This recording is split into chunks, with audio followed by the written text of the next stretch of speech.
Olá a todos, sejam bem-vindos. Vamos entrando para mais uma live que iremos fazer agora. Eu e a nutricionista Andressa Langóis, nós duas aqui da G-Clinic, vamos conversar com vocês sobre a influência da alimentação no estresse e na ansiedade. Olá, boa noite a todos. A Andressa já entrou, vou chamar ela. Que bom que vocês estão aqui. Oi, Andressa. Oi, tudo bom? Tudo bem, e você? Tudo bem, tudo certo. Que bom que a gente está aqui, vamos fazer essa live. Conseguimos nos unir para falar desse assunto tão importante, né, Ju?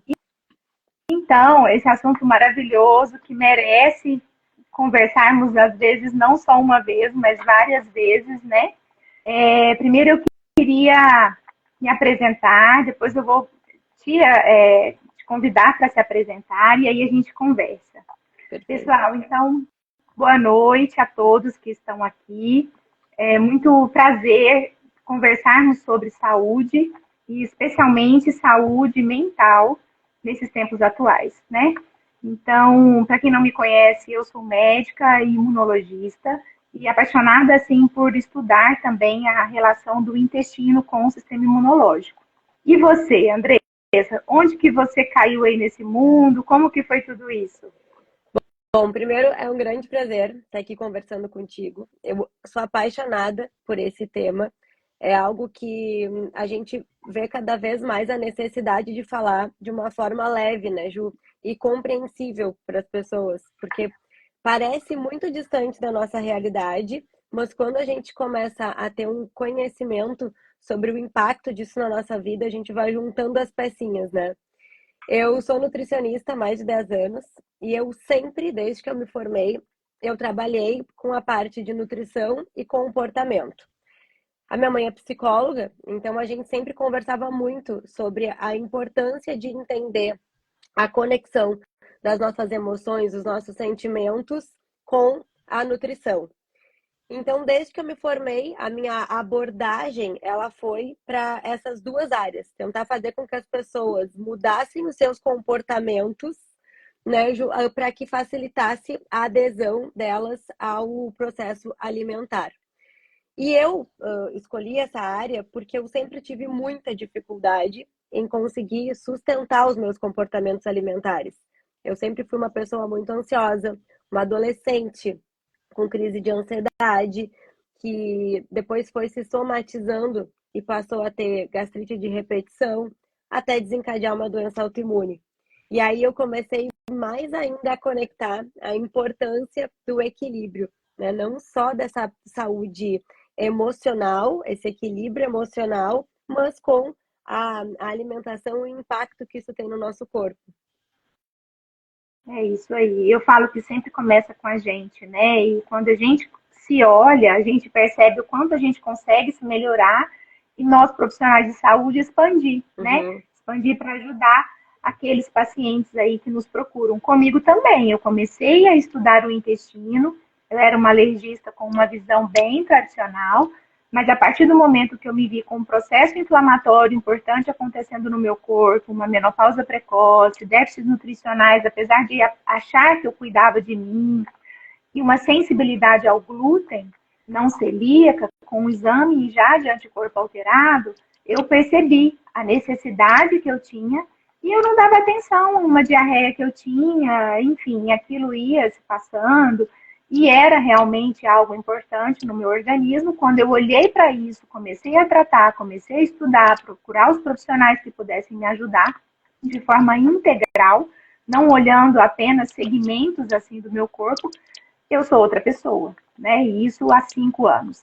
Então, a gente precisa, às vezes, passar por caminhos desafiadores para que a gente consiga, né, é, transgredir e ajudar, né? Às vezes, o nosso familiar e nós que somos profissionais de saúde, os pacientes que nos procuram, né? E Andressa, vamos falar um pouquinho dessa questão da modernidade. Por que começou-se a essa mudança alimentar? O que você observou nisso? E a mudança na questão emocional, no padrão comportamental dos pacientes? Onde que você enxerga que foi aí o início desse processo que a gente está vendo e a gente vai discorrer um pouco sobre as questões dos processos inflamatórios que hoje acometem como uma epidemia a população? O que mais me chama a atenção, eu acho que é legal também trazer essa reflexão para quem está nos ouvindo, Ju, é que nós somos profissionais da saúde, trabalhamos com isso, e mesmo assim demoramos para identificar o que nos fazia mal e o impacto desse processo inflamatório no nosso corpo. E muitas pessoas que não são da área, e obviamente não estudam, né, têm menos ainda a possibilidade de fazer essas conexões. Então, às vezes, é um paciente que está com uma impulsividade muito grande, uma agitação mental muito grande, uma ansiedade, ou até uma anedonia, uma tristeza, né, dificuldade para dormir, e ele não faz a mínima relação, né, desses processos inflamatórios agindo no nosso sistema nervoso. Então, acho que isso é importante. A gente hoje quer esclarecer e trazer uma visão diferente para as pessoas, abrir um pouco o leque, né? Para a gente não ficar sempre naquela visão fechadinha como nos foi passado. Por exemplo, um paciente com gastrite crônica, ele achar que é só o que ele come que vai estar influenciando aquilo, sendo que isso pode estar começando lá na microbiota dele, pode ter a ver com uma crise de ansiedade e estresse, que vão mudar toda essa digestão, né? Então, acho que colocar uma lupa... Isso quando o profissional, o paciente, não recebe só uma prescrição médica de um inibidor de bomba de próton e nem sequer fala sobre alimentação. E muitas vezes é isso que acontece também. E uma inquietação que eu tenho, já vou responder a tua pergunta, mas uma inquietação que eu tenho é, por exemplo, pacientes que eu recebo deprimidos, ansiosos, com muita dificuldade desse controle, desse manejo emocional e com uma prescrição medicamentosa sem sequer ter se pedido algum exame. Então, está com deficiência de vitamina, excesso de metais pesados, né? Várias outras influências que a gente pode modular para melhorar aquele estado de saúde. Mas não foi pedido nem investigado. Simplesmente foi passado uma prescrição medicamentosa que traz aquela sensação repentina de melhora, porque apaga um incêndio, mas não resolve a causa, né? E às vezes troca de medicamento, vive num sofrimento contínuo porque não está ajustando a base. Às vezes uma deficiência de ferro significativa, de vitamina B12, vitamina D, e tudo que a gente sabe que está envolvido na produção desses neurotransmissores para melhorar esse nosso estado de saúde, né? Então, acho que isso, para mim, é muito importante e os profissionais precisam abrir o olhar para esse olhar mais integrativo. Mas vamos lá. Quando que isso tudo começou? Pensando num processo evolutivo, a gente comia coisas que vinham da natureza, né? Então, lá nos nossos antepassados, caçadores, coletores, era o que estava disponível. Não existia a industrialização. A industrialização, ela veio muito acompanhada da urbanização, a gente fazer esse movimento de sair das áreas rurais para as cidades, para começar a melhorar nosso poder aquisitivo, né, esse crescimento populacional. Então, foi uma mudança que, num primeiro momento, pensando em sociedade, fez muito sentido. Só que isso fez com que a gente precisasse aumentar a nossa oferta de alimentos de forma muito rápida. Por quê? Eu precisava de um funcionário, por exemplo, que se alimentasse rapidamente, que ficasse saciado, que energeticamente, né, recebesse aquela energia do alimento para aumentar a produtividade. Eu precisava tirar as mulheres de dentro de casa para também levar para esse meio industrial. Então, aquela massa que era feita desde o início, com uma farinha diferente, mais caseira, aquele alimento super natural, digamos assim, ele passou a ser substituído pelos industrializados. Então, massas prontas, o nosso famoso miojo, né? Coisas enlatadas, embutidas, para acelerar esse processo de alimentação e aumentar essa produtividade. Além disso, a gente precisou começar a adição de conservantes, de aditivos, para aumentar o tempo de prateleira daqueles alimentos porque a oferta estava sendo maior. Só que isso há décadas atrás, a gente não tinha noção das consequências que faria no nosso corpo. E agora, hoje, a gente vive isso muito forte. O excesso de aditivos, de toxinas, de agrotóxicos, de alimentos que foram mudados geneticamente para aumentar essa necessidade populacional, mas que desregulou todos os nossos sistemas. Além disso, a gente vive hoje uma sociedade que é muito difícil tu manter um controle de manejo de estresse, ansiedade, respeitar o teu ciclo circadiano, porque os nossos horários são bagunçados. Os nossos estímulos estressores, eles estão a todo momento. Às vezes é uma mensagem que eu abro e já começa a ativar todo o meu sistema nervoso. É alguma notícia que eu recebo, vejo na internet. Então, são várias vias diferentes com esses estímulos inflamatórios, não apenas da alimentação. Sim. Foi fazendo com que a gente desregulasse os nossos sistemas. E hoje, o que a gente tem?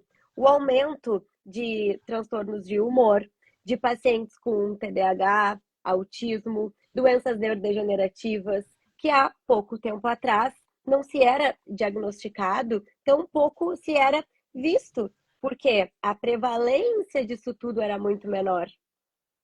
É isso mesmo. É isso mesmo, Andressa, eu concordo muito com você. E, paralelamente ao aumento desses alimentos industrializados, ao aumento do estresse, visto que fomos para o mercado de trabalho, continuamos tendo família, filhos, os homens também uma sobrecarga, a redução do trabalho manual, né, do trabalho braçal, que é um anti-inflamatório natural, o exercício, né, exercitar. Então, isso, nós aumentamos os processos que inflamam o nosso corpo e reduzimos os processos da alimentação, a questão do estresse, que era muito menor, o sono, nós dormíamos mais cedo, não levávamos trabalho para casa, não tinha o celular, usávamos mais o corpo. Tudo isso eram potencialmente favoráveis ao nosso organismo, à nossa genética, à nossa evolução.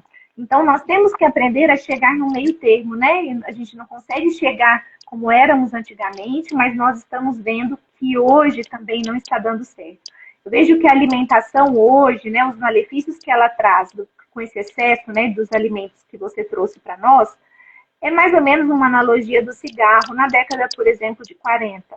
Há 80 anos atrás, crianças fumavam, os pais davam cigarro. Hoje isso é inadmissível. E hoje nós sabemos os males que o cigarro faz para o corpo humano, só que esses males foram chegando aos poucos, né? E hoje a gente sabe, temos leis, proibições, o Brasil, inclusive, saiu na vanguarda em relação a isso.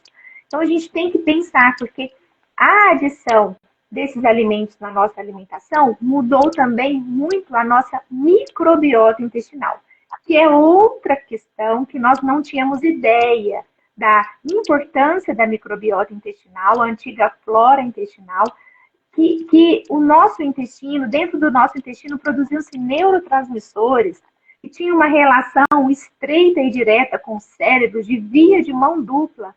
Então, o alimento que fazia mal já sinalizava para o nosso cérebro. O cérebro, da mesma forma, quando recebeu uma mensagem, igual você falou, que aquela mensagem não foi ideal, já sinaliza para o intestino. Muitas pessoas já têm uma descarga ali. Nem todos percebem essa relação, mas ela existe. Ela existe, ela é muito forte e precisamos muito falar sobre isso. E junto com isso, o aumento não só das doenças neuropsiquiátricas, mas também as doenças inflamatórias crônicas, né? A hipertensão, a dislipidemia, a obesidade, o diabetes tipo 2, o câncer, né? Que é um ápice de um processo inflamatório. Então, tudo isso vem aumentando nessas últimas décadas, se tornando uma epidemia. E como tu citou do cigarro, Ju, há décadas atrás o cigarro estava na moda, né? Depois a gente começou a entender todas as consequências do cigarro e hoje grande parte da população tem o conhecimento dos malefícios e tem uma repulsa, né? É algo que a gente, depois de certo conhecimento, evita ao máximo, porque sabe o quanto é deletério para nossa saúde. E o estresse também, porque até um tempo atrás, estar na correria, estar sendo hiperprodutivo, estava na moda. Isso era um sinônimo, né, de produtividade, de desenvolvimento pessoal. Mas hoje eu vejo um movimento que já está sendo ao contrário, de que a gente entende que o estresse, ele não é nada saudável, não é sinônimo de produtividade e é uma consequência da nossa sociedade, que é o que mais está nos adoecendo. Então, acho que esse movimento de conseguir olhar um pouco para a sua individualidade e necessidade, ela já está acontecendo. O que eu ainda acho que falta é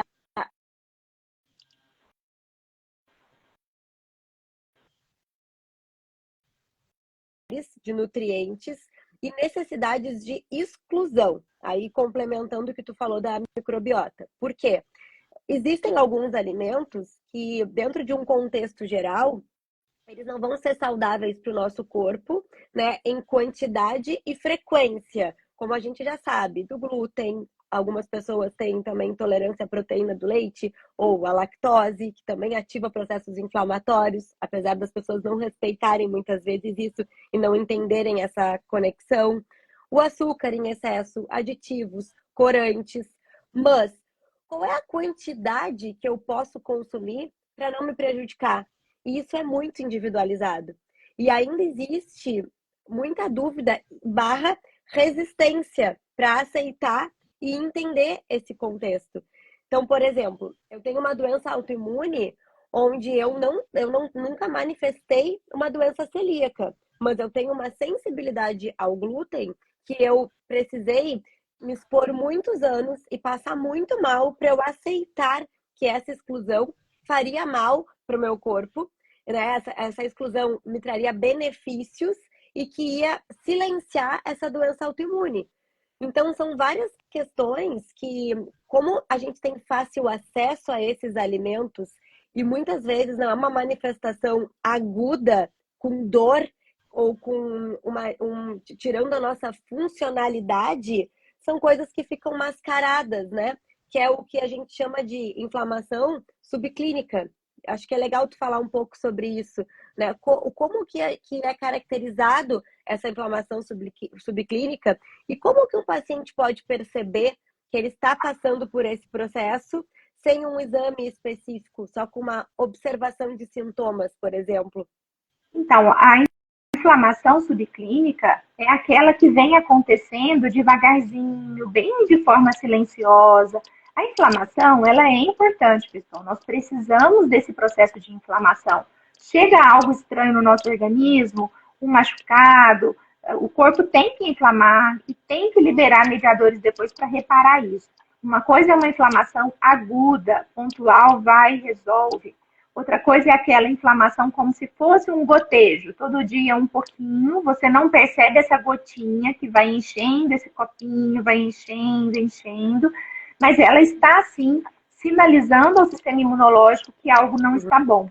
E esse sistema imunológico, por sua vez, começa a dar sinais. Esses sinais, no início, eles são, e às vezes por décadas, porque o corpo tem vários mecanismos aí de ajustes, eles vão acontecendo e se você não estiver atento, você não vai percebendo. Começa, por exemplo, o intestino a alterar, a digestão a ficar mais estufadinha. Às vezes você sente um cansaço maior do que sentia. Às vezes você começa com uma dor de cabeça que antes não tinha e começa a ter, uma fadiga, não conseguir fazer a atividade física do jeito que você fazia, uma alergia que antes ela era bem esporádica, agora ela se torna persistente. Os quadros virais, que antes eram esporádicos, começam a ser também mais frequentes, às vezes evoluindo para infecções. Então, é um quadro silencioso que vai acontecendo de forma lenta e gradual, e quando você vê, pum, às vezes vem um start, às vezes vem um vírus ou algo mais abrupto, ou um período de estresse importante que faz com que esse copo transborde. Esse copo pode transbordar numa doença, como nós falamos, numa doença autoimune, num câncer, numa doença crônica não transmissível, como nós falamos também. Então, são doenças da vida moderna, são pacientes que vivem doentes. É como se nós aumentássemos a nossa sobrevida, mas às custas de medicação, às custas de algo para tampar ali os sintomas com medicação. E o que a gente busca com um olhar integral, né, da medicina, da saúde e a união da nutrição com a medicina, é levar para os pacientes como ter saúde sem estar nesse status inflamatório e perceber essa desregulação, conseguir ter esse manejo que você vai estar bem, com saúde, sem medicação ou com muito menos medicação. Sem falar nos sintomas neurológicos, né, que você citou. Às vezes começa com uma hiperatividade, um transtorno de ansiedade, até uma depressão também é um dos sintomas de inflamação subclínica. E reforçando o que tu tinha falado da nossa microbiota, né? Uma das formas da gente conseguir evitar essa inflamação subclínica é melhorando a nossa permeabilidade intestinal, fortalecendo essa barreira. Por quê? O intestino é o órgão que mais vai ter uma relação com o nosso meio externo. Então, se a gente não tem essa barreira muito bem consolidada, a gente começa a receber toxinas, poluentes, alimentos alergênicos e que muitas vezes podem ser saudáveis, né? Por exemplo, as proteínas. Existem algumas proteínas que são de difícil digestão para o nosso corpo e elas vão ativar o nosso sistema imunológico. Se a gente tem essa predisposição genética ou se a gente está com esse intestino sem essa barreira que vai fazer essa proteção, a gente vai comer coisas saudáveis como leguminosas, ovo, oleaginosas, né? E pode ativar todo esse processo. Então, manter essa barreira íntegra através de alimentos de verdade, mais fibras, gorduras boas, evitando o excesso dos industrializados, açúcar, corante, bebida alcoólica. Acho que isso é um ponto muito importante. E como a gente sempre fala que a relação cérebro-intestino ela é bidirecional, né? É porque tudo que acontece ali no nosso intestino, o nosso corpo inteiro vai receber esse estímulo sistêmico, porque as bactérias podem produzir também neurotoxinas, né, mediadores inflamatórios, que vão influenciar todas as nossas manifestações de comportamento. Então, muitas vezes, eu não tenho um motivo externo, emocional, para estar mais estressada, mas esse desequilíbrio de bactérias intestinais e aumento dessas citocinas pró-inflamatórias, dificultando o meu cérebro de se proteger também e formando o que a gente chama de uma neuroinflamação, uma dificuldade desses nossos neurônios se comunicarem, passarem informação, neurotransmissores, isso também pode reagir nos meus sintomas de comportamento, aumentando irritabilidade, impulsividade, ansiedade. Então, às vezes, um paciente acha que está passando por alguma crise de ansiedade, não consegue identificar por quê, porque, de fato, externamente, não existe uma causa única para isso, mas o nosso corpo está fazendo uma comunicação em desequilíbrio e, por isso, eu manifesto esses comportamentos. Tu observa muito isso, Ju, dentro da tua prática, porque as pessoas que chegam até ti, elas já estão com alguma crise, né? Alguma exacerbação, certo? Desse sistema imunológico. Olha só, hoje eu tenho um exemplo prático hoje para dar. Eu atendi hoje o pai de uma criança que eu atendia, que na época, aos 2 aninhos, tinha uma suspeita de autismo. E eu fui avaliar essa criança, e essa criança tinha uma alergia alimentar e desenvolvia vários sintomas autísticos. E hoje essa criança foi acompanhada do pai, ela já tem 5 aninhos, e eu vi essa criança mais algumas vezes, mas eles moram nos Estados Unidos, enfim, e perdi o contato, e esse pai voltou, hoje ele em consulta. E ele falou a seguinte frase para mim: doutora, quando você descobriu que o nosso filho tinha essa questão intestinal e tinha uma alergia alimentar, e nós vimos todas as mudanças que aconteceram no comportamento dele, e ele deixou de ser aquela criança com sintomas autísticos, eu e minha esposa mudamos a nossa alimentação. E eu tinha muitos sintomas e eu não percebia. Eu era muito hiperativo, eu tinha sintomas gastrointestinais todos os dias, desde a infância, Então eu já estava entrando quase numa pré-diabetes, com exames alterados, e depois de você fazer a intervenção no nosso filho, a família mudou. E hoje eu sou outra pessoa, eu me descobri um outro homem, Olha só. já com 40 anos. Então, eu fiquei tão emocionada de escutar, porque é isso que a gente leva para as famílias e que a gente precisa levar a informação. Então, essa família percebeu que se o filho melhorou, por que então os pais não também melhoram? E eles viram sintomas que eles não percebiam neles. Uhum. E muitas vezes são sintomas que tu acredita ser o teu normal, né? Pelas demandas do dia a dia, por tudo, mas não, tu pode melhorar a tua capacidade de resiliência, de lidar com esses estresses do nosso dia a dia, que é normal, né? É como eu digo, todo mundo tem pressão arterial, mas não são todos que têm hipertensão. Todo mundo vai ter um certo nível de ansiedade, de estresse. Isso faz parte da gente como ser humano. Não existe uma pessoa sem ansiedade, sem estresse. Agora, uma pessoa com crise de ansiedade, uma ansiedade exacerbada, ou uma pessoa com estresse crônico, isso não é fisiologicamente normal. Por mais que culturalmente, socialmente esteja sendo aceito até um limite, por isso que a gente está encontrando tantas pessoas adoecidas, né? Fisiologicamente para o nosso corpo, não é normal. Então, quando a gente tem algum comportamento que está disfuncional ou que está exagerado, não adianta a gente querer olhar só para esse manejo emocional através do nosso controle cognitivo, porque às vezes não é essa a causa, né? A causa, ela é um ambiente interno, desse desequilíbrio interno que está causando todas essas reações, porque eu não consigo produzir direito neurotransmissores para poder melhorar a minha sensação de bem-estar ou reduzir a minha impulsividade. Eu vou ter a produção também de neurotransmissores que aumentam essa minha hiperatividade, esse pensamento acelerado. E tudo isso está acontecendo a nível cerebral. Bioquímico. Né? Bioquímico, não é algo que eu tenha o controle única e exclusivamente cognitivo. Porque são desequilíbrios que fazem com que o meu corpo reaja dessa forma. E a microbiota intestinal, a permeabilidade intestinal, a gente tem que lembrar que essa permeabilidade intestinal, ela é uma importante barreira, mas nós também temos uma no cérebro.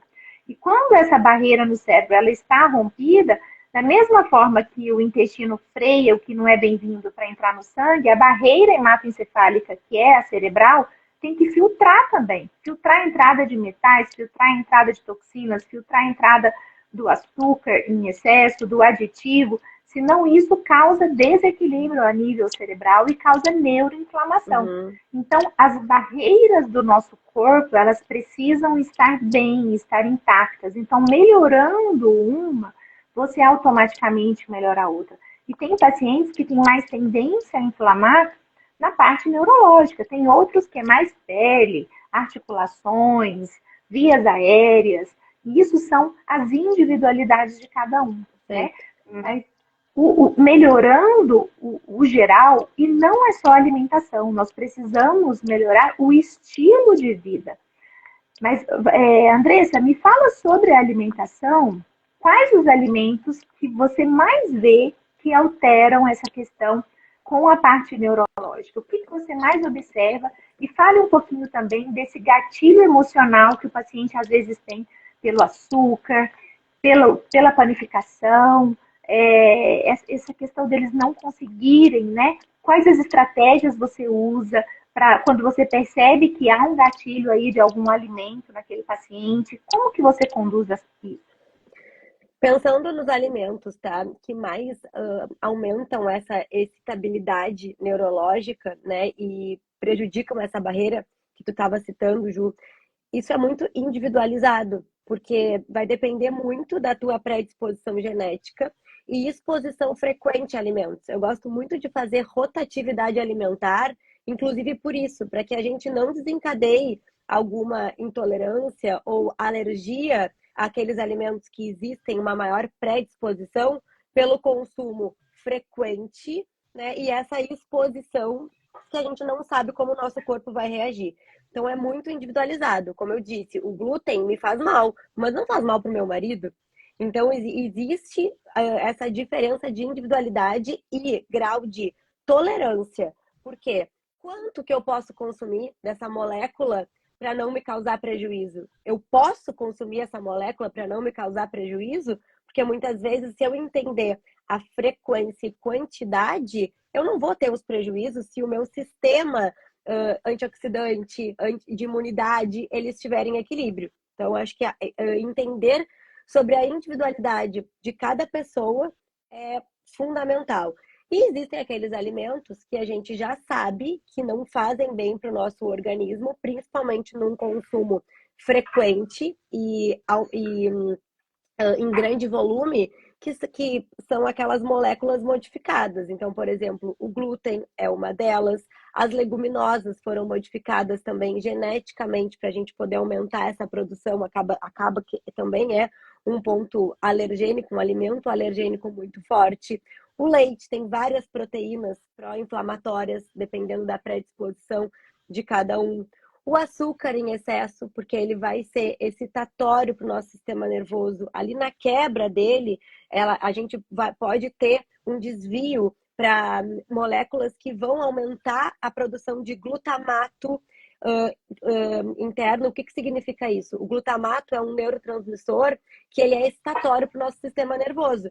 Ele é muito importante para aprendizado, para fixação de memória a curto e longo prazo, mas quando ele é consumido ou ele é o subproduto por esse consumo de alimentos que podem vir a gerar ele em excesso, ele vai ser excitatório para o nosso sistema nervoso, aumentando impulsividade, ansiedade, causando neuroinflamação, que vai prejudicar todo o nosso sistema, né, como um todo.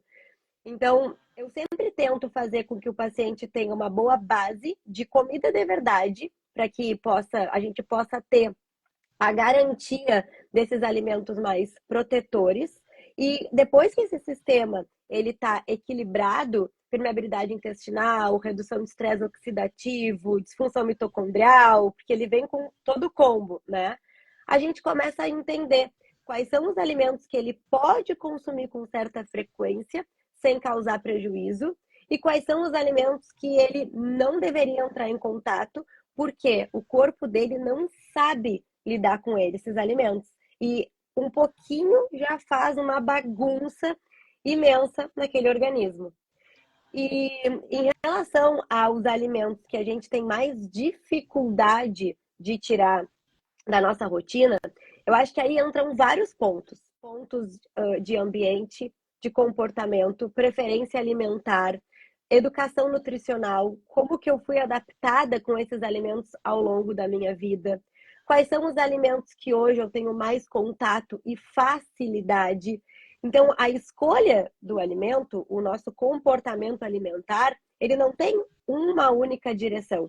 Várias coisas vão envolver, né, essa preferência alimentar e muitas vezes dificuldade de excluir alguns alimentos. Existem alguns estudos que já mostram as bactérias intestinais trazendo certas preferências alimentares por aqueles alimentos que auxiliam o crescimento daquele tipo de bactéria. Então, mais uma vez, essa comunicação intestino-cérebro. Assim como existem aqueles alimentos que, num primeiro momento, causam energia para as nossas células, né? Ricos em açúcar, carboidrato refinado, mas que a longo prazo vão fazer hiper e hipoglicemia. Sobe e desce essa glicose, causando também processos inflamatórios, enfraquecendo essa barreira hematoencefálica que tu estavas falando, que é essa barreira do nosso cérebro, prejudicando a nossa defesa, os nossos sistemas de defesa. E essa excitabilidade, né, por esses consumos, faz com que eu tenha inicialmente uma agitação, uma sensação até de redução de dor, redução de ansiedade, e depois eu tenho um efeito colateral de aumento, muitas vezes, de tristeza ou agitação. Aí vai depender muito de cada corpo, que faz com que eu busque novamente esses alimentos, que a longo prazo fazem mal para o meu organismo, mas a curto prazo ele entende como uma moeda energética rápida. E complementando, existem também algumas moléculas, principalmente do glúten e da caseína, que podem se ligar a receptores opioides no nosso cérebro, causando uma sensação inicialmente de relaxamento e depois esse efeito rebote de ansiedade e impulsividade por esses alimentos, que seriam aqueles que contêm glúten e os lácteos. Eu sou um exemplo disso, porque quando eu descobri a minha doença autoimune, eu não mudei a minha alimentação de imediato. Para mim foi muito difícil esse processo. Eu tomei durante muito tempo imunossupressor, corticoide, mas eu não consegui emagrecer, mesmo já sendo nutricionista. E aí um médico integrativo, certo dia me disse, Andressa, tu precisa tirar esses alimentos pró-inflamatórios, porque vai mudar completamente as tuas respostas. Eu vivia inchada, com muita acne, muitas lesões no meu corpo por conta dessa exposição. E o que ele pediu para eu tirar de imediato foi para mudar o meu café da manhã, que era uma fatia de pão integral com ovo e leite. E para mim foi muito difícil, Ju, porque eu já tinha tentado mudar várias coisas na minha rotina. Eu tinha compulsão alimentar.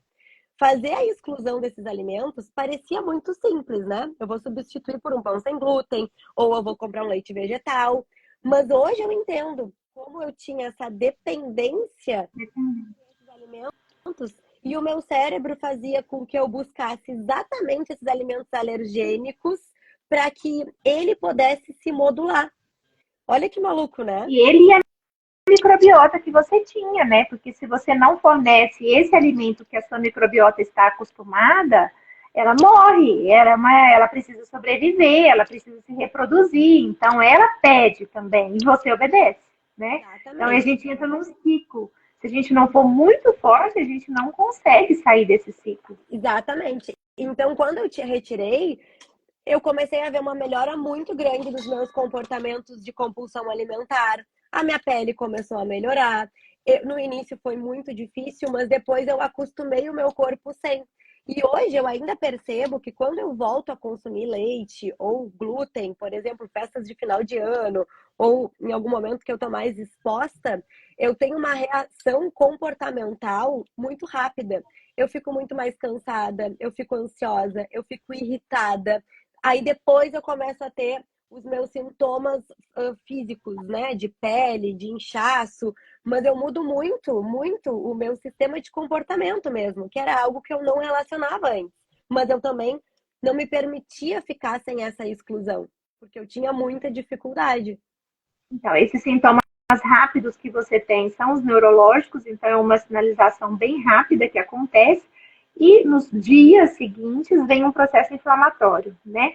Às vezes eu vejo isso muito num paciente também que tem uma sensibilização tardia, que no final de semana ele exagera em várias questões, na terça, quarta-feira ele está todo inflamado. Ele não sabe por que ele está todo congestionado, secretivo, começa sintomas de uma rinocinusite, né? Então, isso é muito importante. E o que a Andressa falou sobre os alimentos também, queria complementar, dessa individualização. Porque não tem certo e errado, tem aqueles mais comuns, né? E tem pacientes, por exemplo, que não conseguem detoxificar, eliminar aquele alimento do organismo, porque falta um gene, falta uma enzima, tem um polimorfismo ali em determinada reação química. Por exemplo, hoje também um paciente muito sensível que eu tenho, ele reage a compostos fenólicos. Compostos fenólicos tem, por exemplo, em vários alimentos. Alimentos comuns. E saudáveis. E saudáveis. E hoje ele estava usando uma suplementação muito boa, que é o butirato, mas ela veio com adição de sabor mirtilo. E ele começou a reagir. E aí ele fica super sonolento, ele fica com sintomas de sudorese, ele fica com aparentemente dor, ele tem uma descarga ali, e depois de uma hora e meia, ele melhora. Então, esse é um paciente muito sensível, que ele reage a mínimas quantidades. Ele tem, às vezes, anafilaxia, se ele consome, por exemplo, um açaí. Então, aonde vai, nós não sabemos. Hoje nós temos meios para identificar várias coisas. Esse pacientinho, eu já fiz o exame genético dele. Eu sei que ele tem alteração de polimorfismo genético, tem uma tendência inflamatória muito grande. Mas e eu? E você? E os outros? Então, nós temos que perceber, o nosso corpo, ele fala.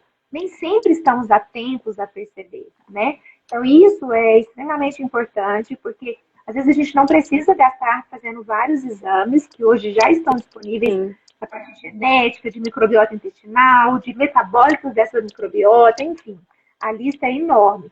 Mas se nós percebermos onde o nosso corpo está falando e escutarmos isso, nós começamos a identificar e a juntar esse quebra-cabeça e a ver o que realmente dá certo ou não, né? Porque às vezes precisa de nós profissionais para ajudarmos. Tem uma pergunta aqui, quer falar? O que eu ia dizer é que eu acho que o maior desafio não é nem o desafio comportamental dos pacientes que entendem, né? Que nem eu, que sofrem com glúten, com leite, é mudar comportamento, porque o ambiente hoje não nos ajuda. A gente precisa pensar fora da caixa e fazer escolhas pela nossa saúde, pelo nosso bem-estar. Para mim foi muito difícil, porque socialmente, as pessoas com quem eu convivia, o estilo alimentar e de vida fazia com que eu tivesse esse contato com os alimentos que me faziam mal e, num primeiro momento, eu precisei me afastar desses ambientes para eu poder aprender a lidar. E aí é outro ponto que eu trabalho muito em consulta, né? Às vezes a gente realmente não vai ter esse controle de comportamento se expondo a esses ambientes. Então, a gente vai precisar fazer uma modificação dessa exposição num primeiro momento. Que em casa, na maioria das vezes, é até fácil, né? Mas o paciente, ele escapa muito, ele acaba caindo quando ele sai do ambiente de conforto dele, né? Outra dificuldade que a gente tem é a praticidade, né, Andressa? Porque esses alimentos vieram justamente para trazer praticidade para nós. Então, para serem rápidos, então serem de fácil acesso, para nos darem energia, como você falou. E às vezes hoje a gente não tem alguém para fazer o alimento para nós, às vezes a gente não tem, a gente chega cansado, né? Então exige toda uma demanda, você tem que comprar ingredientes, você acaba tendo que fazer o alimento, voltar a preparar, coisa que às vezes você não foi ensinada a fazer, às vezes você. Então isso vem muito de tantas variáveis e a gente precisa sair da zona de conforto quando a gente quer estar bem, né? Se a gente vê que aquilo faz sentido pra gente. E mudar o nosso fluxo de comportamento. Por quê? Se eu sei, por exemplo, que o meu pior horário de maior dificuldade é de noite, quando eu chego em casa, eu não posso contar com a minha racionalidade. Eu preciso ter estratégias que deixem as coisas previamente prontas para que eu consiga chegar em casa e comer o que me faz bem, o que eu preciso, numa rotina. E escolher aqueles alimentos que a gente sabe que não vão ser tão interessantes para a gente, mas pontualmente. Aí foi uma escolha consciente, organizada e planejada. Então, por exemplo, eu não como a pizza quando eu chego cansada ou tomo vinho porque eu estou agindo com o meu emocional ou com o meu cansaço, eu não estou conseguindo ter racionalidade. Hoje, quando eu como a pizza, eu tomo um vinho, é quando eu escolho, porque eu sei que eu estou organizada e isso não vai ter um impacto na minha saúde. Mas eu demorei muitos anos para conseguir chegar nesse ponto de comportamento, com muita insistência, muito erro, até o momento em que eu decidi que eu não queria mais sofrer, porque eu vivia em constante sofrimento. E eu achava, Ju, que tomando um corticoide ou tomando um medicamento rápido aí, eu poderia reduzir essas crises. E aí a gente entra lá no assunto inicial da nossa live, que é essa inflamação subclínica silenciosa. Então, o medicamento vai apagar o fogo, mas ele não vai resolver essa base em desequilíbrio que eu estou me expondo a todo momento, né? É isso mesmo. Então, a gente precisa ter força, né? Sair dessa zona de conforto, dessa resistência e aprender estratégias para que a gente consiga servir no nosso propósito, né? Eu também, há 5 anos eu não consumo glúten e às vezes as pessoas chegam para mim e falam, nossa, para mim não foi problema nenhum, porque o meu propósito de estar bem foi tão grande que aquilo para mim superou tudo. Então, para mim, isso era o mais importante. Apesar de eu ter um apoio também, um apego emocional das quitandas aqui de Minas, da casa da avó, mas eu consegui superar isso até, eu acho que fácil, assim. E tem uma pergunta aqui, falando que uma pergunta sobre se 21 dias sem glúten já é suficiente para haver melhora dos sintomas, mesmo uma pessoa que não seja celíaca. O que você me diz, Andressa? O que os estudos... Tá me ouvindo? O que os estudos mostram, Ju? Se é uma pessoa com doença celíaca, não. E eu tenho muitos pacientes celíacos que não têm reações imediatas e não respeitam essa exclusão porque não tem reações imediatas. Mas quando a gente vai pedir ali um marcador inflamatório, tá lá no teto. E aí eu sempre explico as consequências disso, né? Então, não é porque eu não tenho essa reação que eu posso me expor. Então, se é um paciente celíaco, não. Se é um paciente que tem uma sensibilidade ao glúten, entra aquilo que eu falei do grau de tolerância, de quantidade e frequência. Pelo que eu leio, e eu gosto bastante de estudar isso, é muito individualizado, mas a gente demora até 4 dias para conseguir eliminar essa molécula do nosso organismo. E a quantidade, ela é individualizada, vai depender muito de cada um.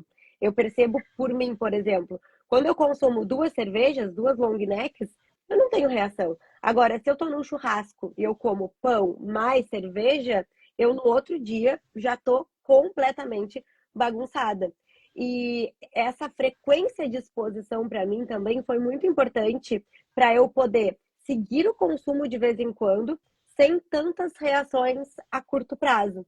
Então, depende muito de como está a minha microbiota, a minha permeabilidade intestinal, se o meu sistema imunológico ele está controlado ou ele está me autoagredindo, né? Mas, no mínimo, 4 dias para conseguir evitar esse consumo e não ter tanto esses efeitos clínicos. Mas não significa que tu já vai ter equilibrado aquele sistema imunológico, né, inflamatório que foi ativado. O que tu percebe desse espaçamento de consumo, Ju? Sim, é isso mesmo. Tem pacientes que, dependendo da quantidade e de vários dias seguidos, já vem com vários sintomas.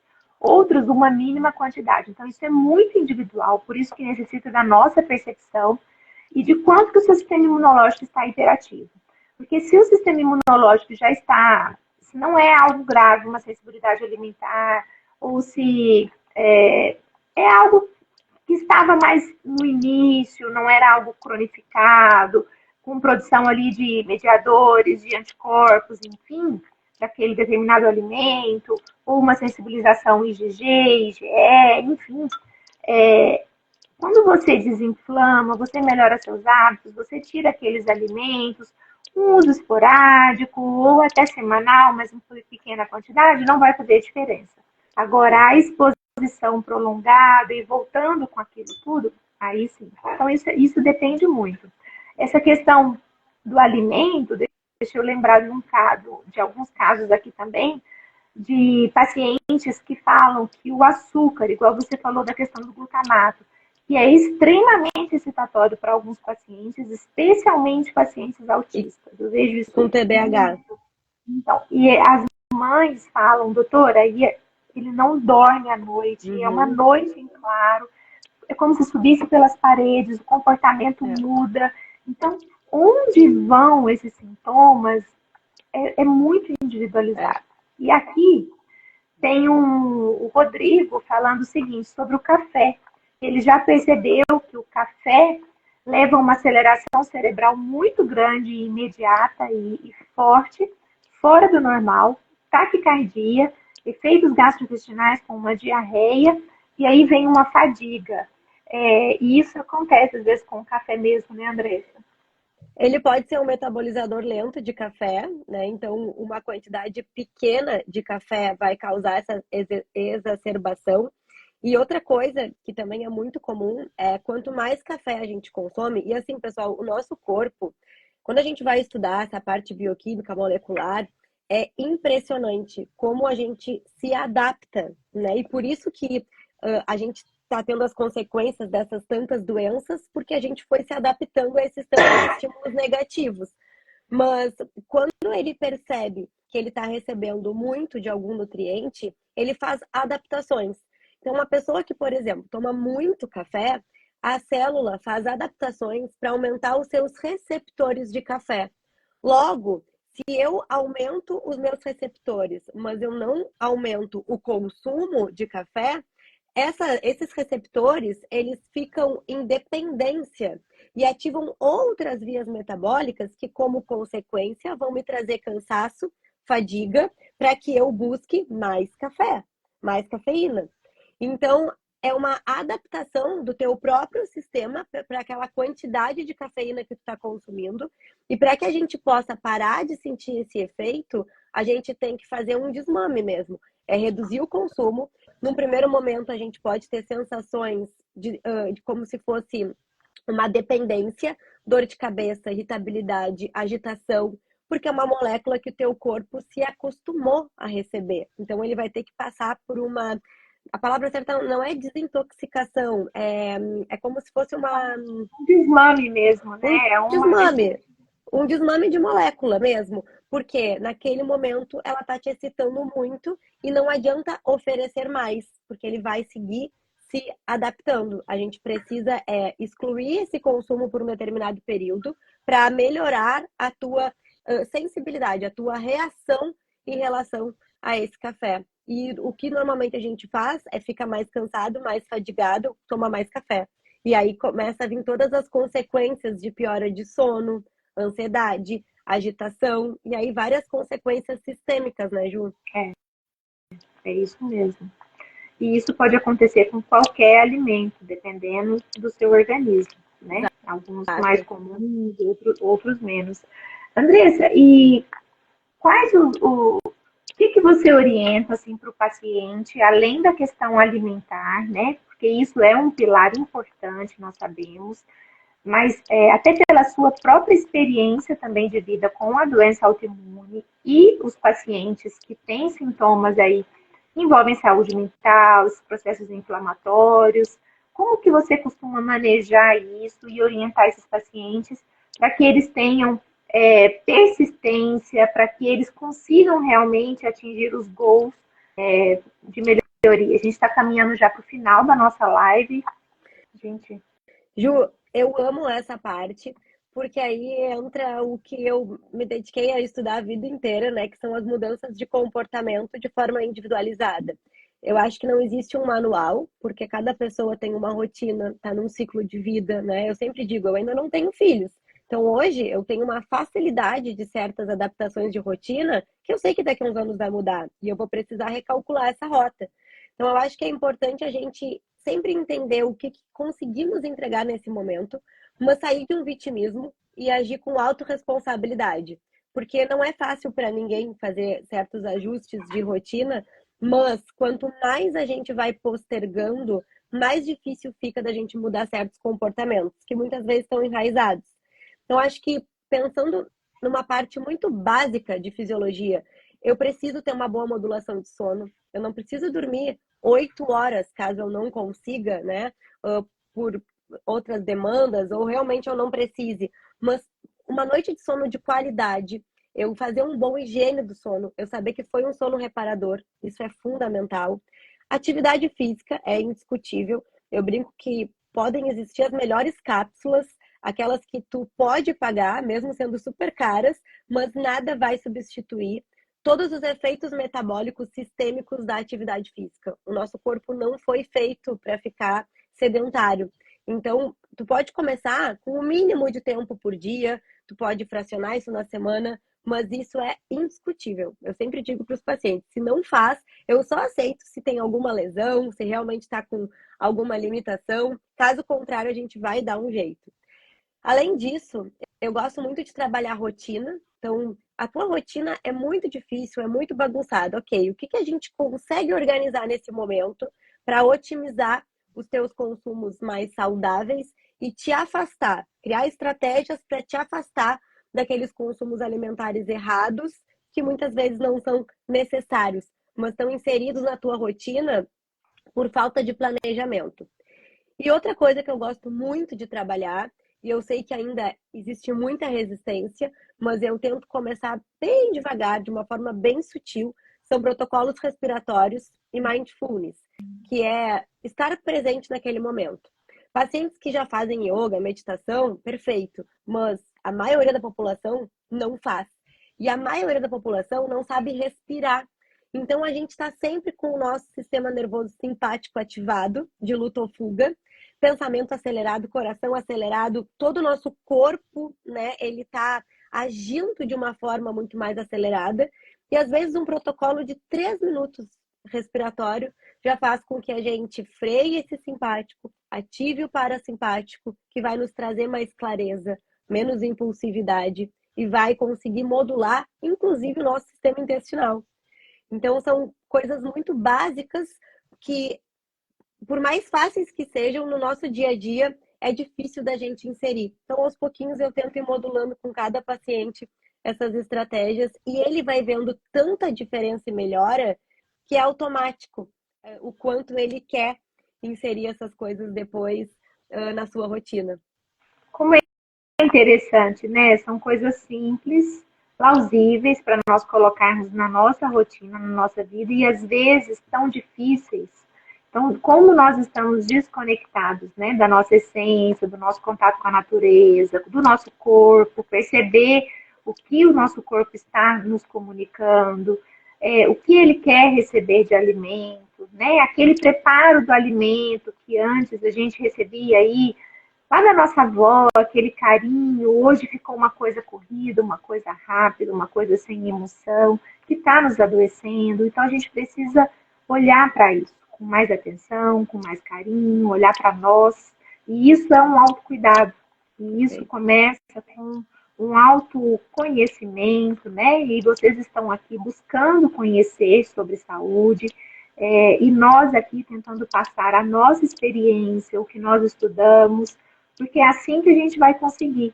E não sou só eu e a Andressa, vocês podem pesquisar, vocês podem olhar. E essa questão da respiração realmente ela é muito importante, nós não valorizamos. Esse simpático ativado, ele altera nosso sono, ele altera nossa circulação, ele aumenta a chance de termos pressão alta, de termos esses distúrbios metabólicos todos. As nossas vias digestivas não funcionam se o nosso parasimpático, que é esse estado mais de relaxamento, não estiver ativo.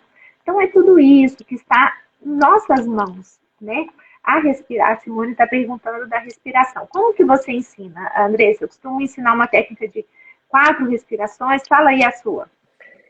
Depende muito do nível de paciente, mas vamos pensar um paciente iniciante, tá? Eu preciso de pelo menos 5 minutos, se tu pode colocar despertador no celular.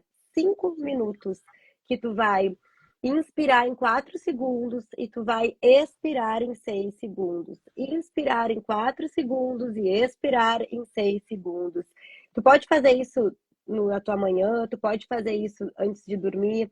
Muitas vezes eu, no meio da minha tarde, eu tô mais agitada, eu tenho alguma coisa para resolver, eu peço às vezes 3 minutos antes de chegar um paciente para fazer uma respiração um pouco mais curta, dependendo do que tu queres modular naquele momento. Um paciente, por exemplo, que está mais ansioso, estressado, a gente pode inclusive começar com respirações mais rápidas, né? E depois prender essa respiração, então manter esse ar mais dentro do nosso pulmão para conseguir depois lentamente fazer essas expirações.